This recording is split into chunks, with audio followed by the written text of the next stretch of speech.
Is a recommendation not a decision of the courts? And is the decision of a court not binding? What Akpabio is doing is flagrant abuse of power. Let's call a spade and stop this. Let's save Nigeria.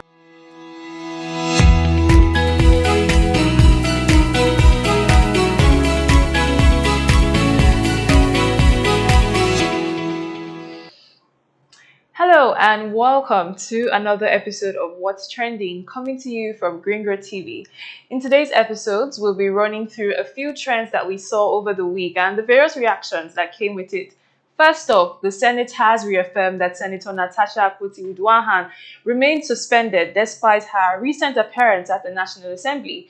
Senator Natasha, who after being suspended in March, showed up at the National Assembly this week ready to reclaim her seat, only to be denied access at the second gate after alighting from her car into the National Assembly premises. Now, some of her colleagues and legal experts have come forward to say that there was no subsisting court order mandating that the lawmakers should recall her before the expiration of her suspension. Legal experts also aligned with that, saying that the judge only made a recommendation to the Senate on amending the rules rather than outrightly calling for recall of Senator Natasha. Meanwhile, Natasha's supporters, however, argue that a court's judgment, even in the form of recommendation, is still a decision, and that suspending a senator for 180 days leaves her constituents without a voice. Take a listen. The court has corrected it, that you cannot suspend a senator for 180 days. You are denying their people the right to representation. So why is this lawyer here saying that it is a recommendation? Is a recommendation not a decision of the courts? And is the decision of a court not binding? What Akpabio is doing is flagrant abuse of power. Let's call a spade and stop this. Let's save Nigeria. Well, although she does have a point, especially on the fact that her constituents now do not have a voice, saying that their senator has been suspended. But I did a little legal research myself, and it turns out that the courts didn't exactly order her reinstatement, but rather just made a recommendation. And the truth is that in legal land, recommendations are not legally binding unless explicitly stated otherwise, or if both parties that are involved agree to the recommendation. But with the 180 days of suspension, her people are right to ask who is representing Kogi Central right now. Over in the House of Reps, a bill dropped that had Nigerians doing double takes. A lawmaker, Honorable Amobi Godwin Oga, is proposing a ban on public and civil servants using private schools and hospitals. The sponsor, Honorable Amobi, says that the goal is to rebuild trust in the public institutions. He argues that officials abandoning public services for private ones has contributed to the decline of those sectors.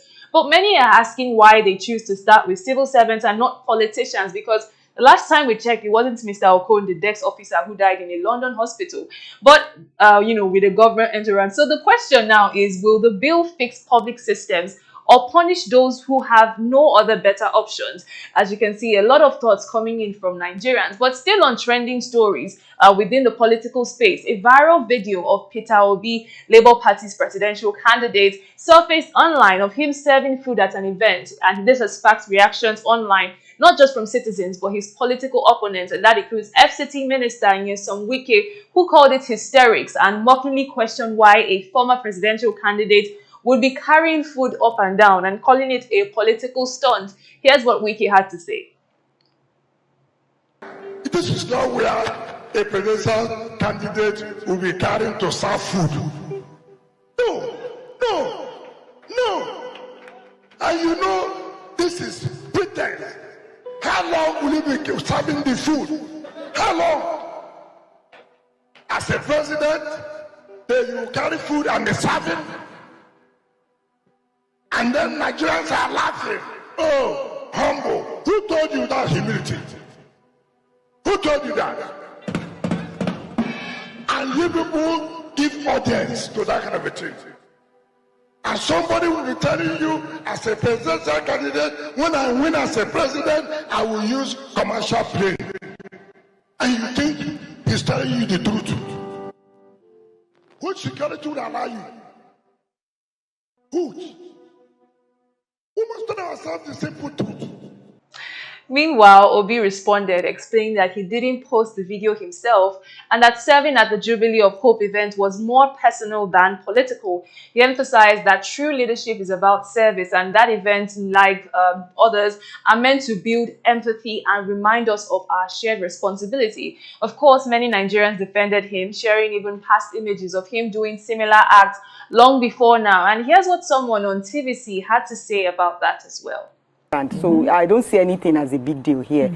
It's just because he's, just like we say, he's a presidential candidate. Anywhere he goes, you find out that people, Nigerians always have standard, always have how people should behave, you know, because he wants to be the president. So there's a way he should carry himself. No, there's a way he has to behave. He wants to behave in that manner. Let him do it. Let him be himself. Well, when I initially came across the video, I also was a bit skeptical because it did seem to me like the usual political drama, but Obi's response is quite credible. So I think it's high time that we all move on from that particular debate.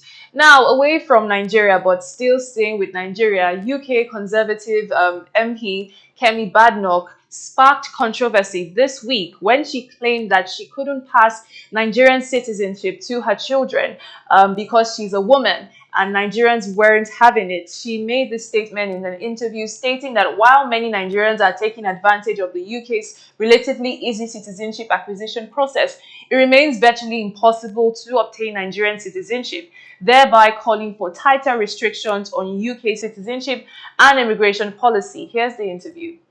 Nigerians would not tolerate that. That's not something that many countries would accept. There are many people who come to our country, to the UK, who do things that would not be acceptable in their countries. It's virtually impossible, for example, to get Nigerian citizenship. I had that citizenship by virtue of my parents. I can't give it to my children because I'm a woman. Yet loads of Nigerians come to the UK, stay for a relatively brief period of time, acquire British citizenship. We need to stop being naive, and that's why under my leadership we now have policies to make it a lot harder to just get British citizenship. It's been too easy. It's basically a conveyor belt.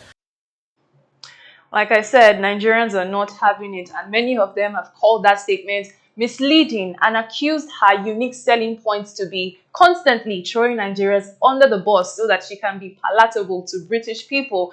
Some tough words there. Some even went ahead to say her kids don't have Nigerian citizenship, not because she can't give it to them, but because she doesn't want them to have it. But let's be clear though, the Nigerian constitution under section 25 states that either parent can pass on citizenship. So unless Kemi is holding a different constitution, that was definitely a misfire. And in a single tweet that echoed across the internet, music superstar Davido broke hearts again, sharing a deeply personal message on social media paying tribute to his late son Ifeanyi Adeleke David. It's been almost 3 years since the tragic loss of his son Ifeanyi, and while he's carried the grief silently and quietly, this was his loudest tribute yet. And we had fans flooding his page with messages of love, prayers, and broken heart emojis. This is his most direct public tribute since losing his son in 2022, as over the years, Davido only made quiet nods to Ifeanyi in performances and interviews. And in one recent interview, he said that one of the twins he welcomed in 2023 looks just like Ifeanyi, saying that it's like he came back. And I think at the end of the day, this shows us how easy it is to forget that behind the glitz and the glamour, there is a man and a father that's healing. Essentially, that tweet passed a very tender and deeply human message. That's a wrap on today's episode of What's Trending. I'm Tonya Gubanjo, and be sure to leave your comments in the comment section. We'll see you next week.